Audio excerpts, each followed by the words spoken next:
But number 2, and Hutchinson's also the favorite here at plus 170 because if the Jags or somebody else trades up and they go with anybody else, you would think Hutchinson would not fall any further than 2. Danny, who would be your play? There is some value on Ike Ekwonu and Evan Neal at 15-1. That's the one I'm going with. And by the way, if Aiden Hutchinson is on the board, I mean, tell me Detroit's the perfect fit, playing in the same, vicinity of Michigan and Ann Arbor there. It's only an hour away. That would be the easiest pick of the century. But since both Brady and I like Aiden Hutchinson first, I'm going to go with Ike Ekwonu here going number 2. I think if you're talking about Dan Campbell building from the inside out, building a physical run game, there's nobody better to go with than Ike Ekwonu, who's the best run blocker in this draft. I mean, he's athletic. We heard about his, being a wrestler and a track athlete when he was in high school. But he really is a mauler that would establish the line of scrimmage, which the run game is making a little bit of a return to the NFL. When we think about, Patrick Mahomes just a few years ago, the Chiefs were throwing it all over the yard. We've seen the return of the run game and teams like the 49ers and the Titans with Derrick Henry. And I think this is the perfect way for them to establish a physical ground game up front would be with Ike Ekwonu. And I love the value here at 15-1 odds. Yeah, either tackle, really, you have value here, right? And I think I'm going on the other side of this one with Evan Neal out of Alabama. Would make a lot of sense. I think he's going to be your best player available here. And his, best football still might be ahead of him as well. You just don't find many people in general with the type of size and athleticism, that combination that you see on tape watching him.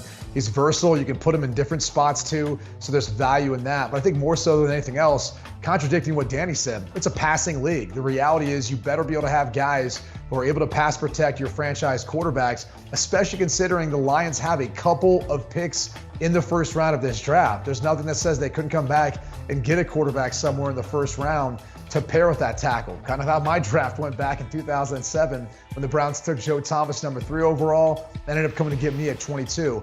I could see something very similar happening if the right quarterback starts to drop in the draft and the Lions start to make a move and look towards their future. But nonetheless, they'll have a cornerstone at the tackle position for years to come if they take Evan Neal at this spot. Okay, both going tackles there at 15-1 at number 2 overall because of the value. At number 3, the favorite to go number 3 overall, guys, is Ike at plus 180, and Trayvon Walker is still out there as well, Danny. Yeah, and that's where I'm going here, Trayvon Walker, because you heard me say Aiden Hutchinson 1, Ike Ekwonu 2, and Walker here at 3. And it's been a remarkable rise through the ranks. I mean, Brady and I have been doing these mock drafts with Ryan Wilson pretty much all season long. And even just a month ago, Walker wasn't in the top 10. And now all of a sudden there's rumors of number 1 overall pick.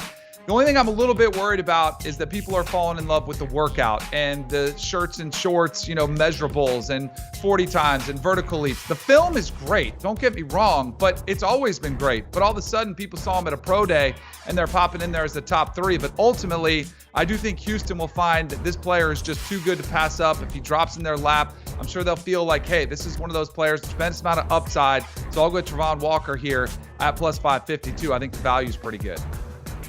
I'm going with chalk here. I'm going with Ike. And I think it's because when you look at these 2 tackles, Evan Neal, Ike Ekwonu, whichever order they go in at the top of this draft, it's just hard to find guys that I think have separated themselves as the best tackles in this year's draft class. Danny talked a lot about his upside, his athleticism, his past being a wrestler, his past, being a track athlete. The thing that stands out the most is just the willingness to want to bury the guy across from you in the dirt. You don't see many guys with that sort of mentality coming in the NFL anymore. So that's going to bode well for his run blocking skills. And Houston's clearly going to be looking for, a cornerstone of that left tackle position, whether it's for Davis Mills or another quarterback that they could potentially absorb either during the draft or after the draft is over, wherever the case may be. So they could use all the help they can get. These are rare commodities in the draft. You just don't find guys like this that are plug-and-play tackles, and especially ones with the upside like Ike Ekwonu. So he, to me, is the favorite in this spot. If he doesn't go higher like this, then Danny said he'd going number 2. Do you want a sports network that delivers everything that matters about the game? The highlights, the picks, the instant analysis. No yelling, no fake debates, no politics. Hit the subscribe button and never miss a moment.